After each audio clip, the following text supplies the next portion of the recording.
Assalamualaikum warahmatullahi wabarakatuh. Hello viewers and my dear learners. Hope you are well. By the mercy of the Omnipotent Allah also today I am going to share a very important lesson, a very important structure that is should have had. আসলে আমাদের কাছে মনে হচ্ছে যে এটা আমরা আজকে একটু নতুন শুনলাম, তাই না?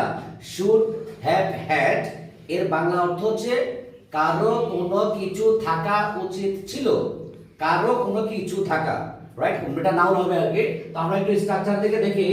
Subject plus should have had, should have had plus এখানে হচ্ছে নাউন অথবা এক্সটেনশন। অর্থাৎ আমরা যখন নাউন বুঝাবো যে কোনো কিছু থাকা মানে কারোর অধীনস্থ মালিকানা অর্থে থাকা, যখন কোনো কিছু বুঝাবে তখন আমাদের স্ট্রাকচার হবে should have had। মালিকানা অর্থে অর্থাৎ নিজের সত্তা অর্থে এরকম থাকা অর্থ বোঝালে তখন হবে should have had। Okay, so আমরা কিছু উদাহরণ দেখি। তোমার অভিজ্ঞতা থাকা উচিত ছিল, তাহলে এই যে আমাদের কি থাকা উচিত ছিল? অভিজ্ঞতা। এটা একটা নাউন, রাইট? কারো মধ্যে থাকা উচিত, নিজের সত্তার মধ্যে, বা কোনো জিনিসের মালিকানা, বইও হতে পারে, রাইট? তাহলে আমাদের সাবজেক্ট হচ্ছে you.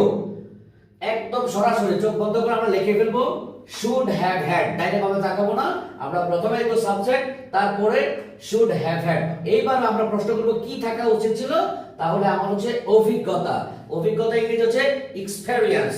So the full sentence is you should have had experience। এবার আমরা চলে আসি 2 নম্বর উদাহরণ। তোমার সততা থাকা উচিত ছিল। সো তোমার ইংরেজি কি?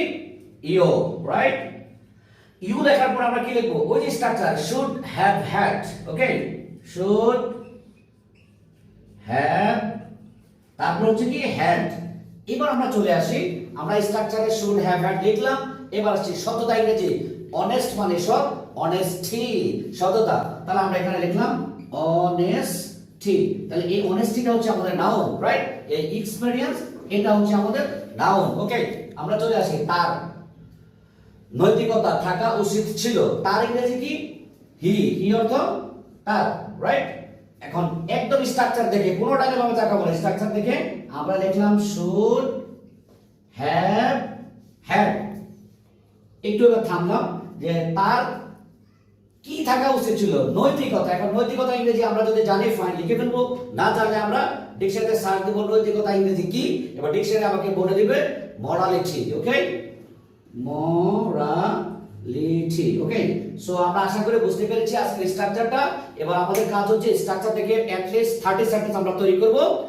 আর যারা আমার ভিডিওটা দেখছেন তারা অবশ্যই কমেন্টস বক্সে অন্তত 5টা করে সেন্টেন্স লিখবেন এবং আমি কারেকশন করে দেব কোথাও যদি ভুল হয়। So thank you very much for watching the lesson. Thank you once again.